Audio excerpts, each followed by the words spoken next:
Welcome back. Thank you for coming back as we wrap up this story, chapters 12 and 13. I specifically put 13 chapters in the book. The next one will have 13 as well.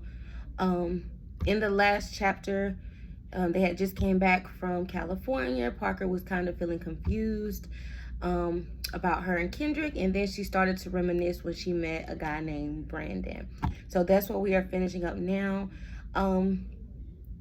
When this book initially dropped into my head, 2014, and I published it 7 years later in 2021, it did not start off speaking on suicide, speaking on therapy, speaking on hardships and trauma. It started out, excuse me, her name was always Parker, and I don't know, it like in 2018, as I began to start and finish writing it, the topic turned to her, committing suicide and having this beautiful outside, being connected, being wealthy, and just it not being enough. And she felt very alone. And so I feel like it's very timely. It represents the time.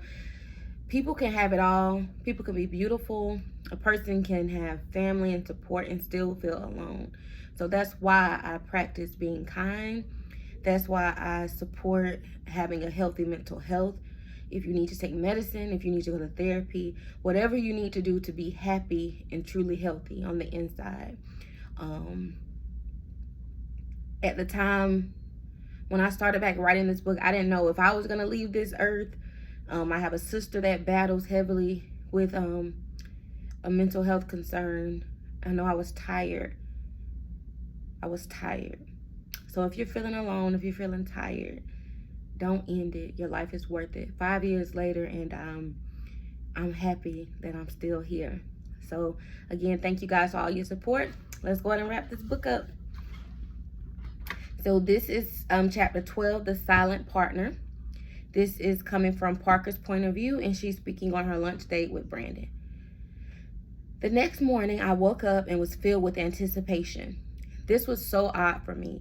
I normally would never let a man intimidate or impress me so easily, but he was impressive, so I let my guard down.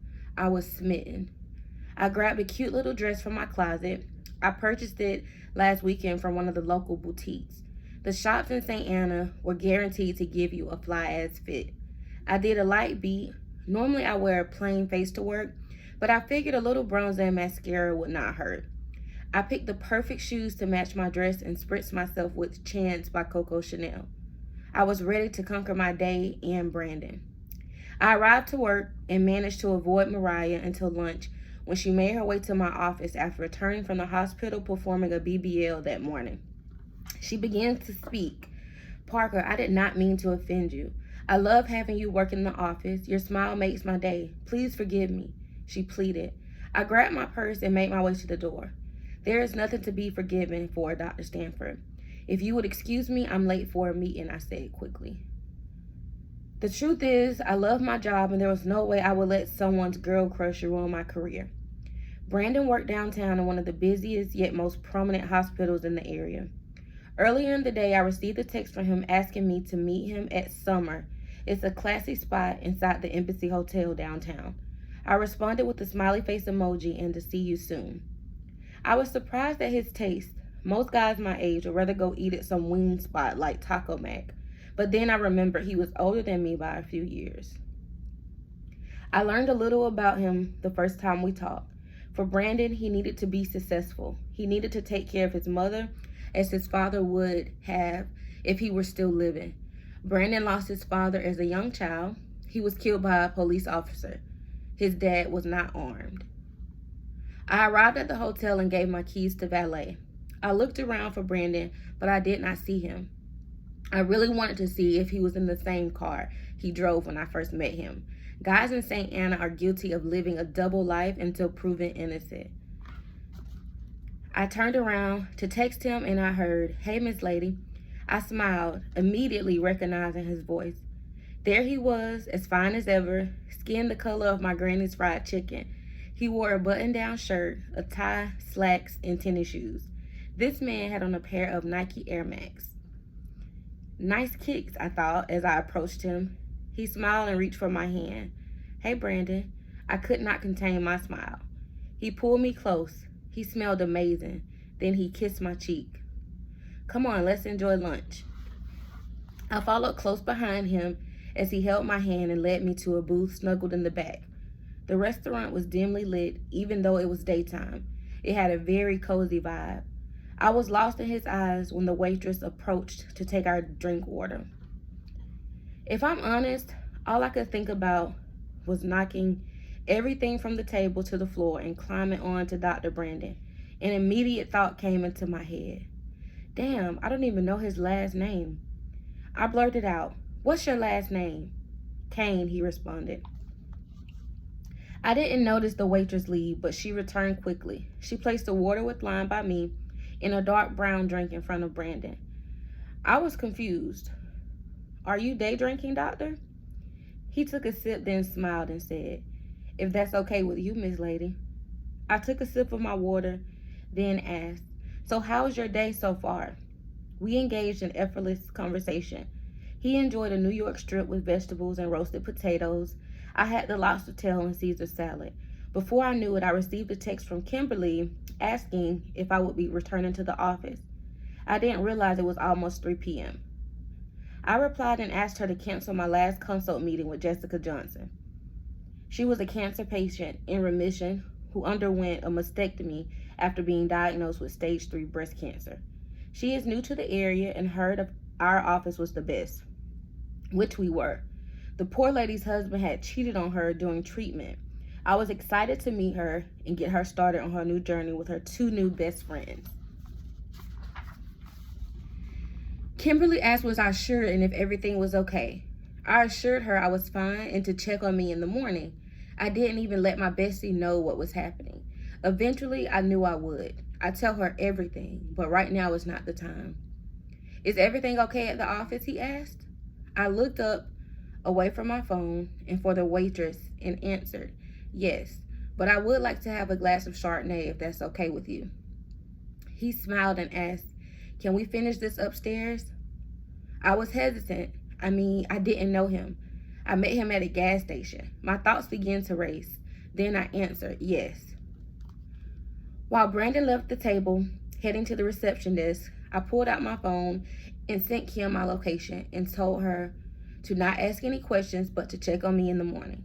I knew I was doing something crazy, but I was doing it and thought it was unsafe. But I was doing it, and though it was unsafe, I wanted to feel safe. I took an anxiety pill and finished my wine. By this time, he made his way back to the table and reached for my hand. He helped me out of the booth, and we made our way to the elevator. Once we were inside, he closed the door. He closed the door and pressed 17. He pulled me close to him. His smell had me in a trance. He grabbed my neck loosely with one hand, and with the other, he took my clip out of my hair. By this time, I heard a beep, and the doors opened. After you, he smiled. We walked down the hall to a suite. I didn't say much. For once in my life, I didn't have much to say. Once we entered the room, Branden spoke. I ordered a bottle of wine up to the room. It should be here in a few. Did you need anything else? I sat on the bed and removed my chunky silver Tom Ford heels. Can you rub my feet? I asked jokingly. Without hesitation, he grabbed the lotion from the bathroom and gestured for me to lay back. I listened. As he rubbed my feet slowly, he asked, Why are you here with me? The only answer I could think of was, Because it feels right. As I closed my eyes and joined the massage, I asked, Why are you here with me? The room was silent. A knock at the door interrupted his next sentence. He answered it and tipped the concierge. He poured me a glass and took his sneakers off. Let me get comfortable. He smiled, removed his tie, and unbuttoned his shirt. I took a sip of wine and enjoyed the view.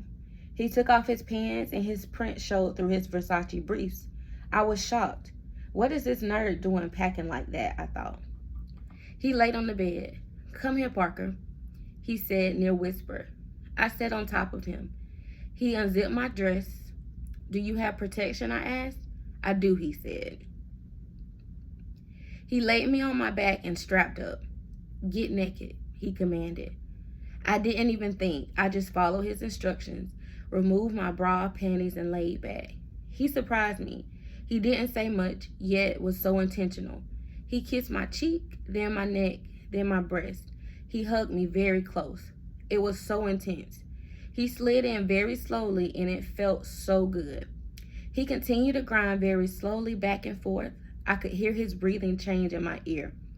Even as I climaxed, he continued to be gentle, and it made me come harder. He had such a tight grip on me. I held him close for some reason. I was near tears. It was as if I missed him, though I barely knew him.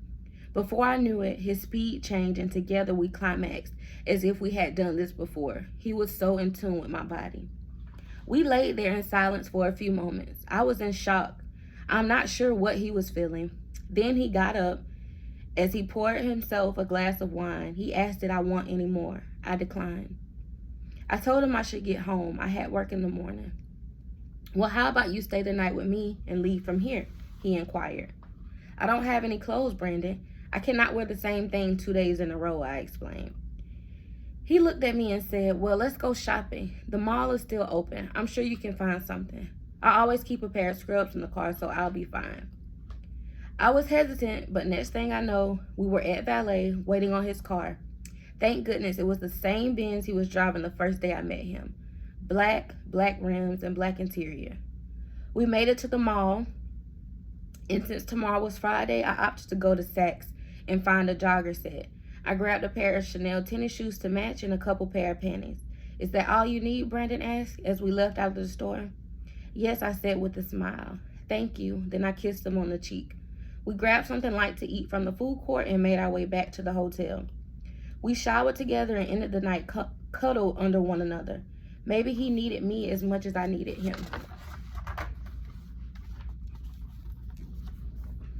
And this is chapter 13, the final chapter. The only tragedy in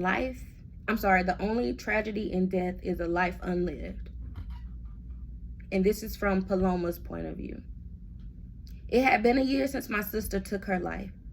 We held a small memorial in her honor. Those of us who could speak did. Kendrick came with his new girl. I came with a baby bump. I guess those nights of us sorting out our feelings led to new life, a son. We never expected to go through a loss of this magnitude, and never so suddenly. But in true Grace fashion, we held each other together.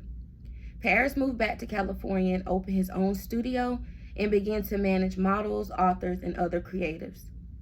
I began a support group through the church called Parker's Prayer.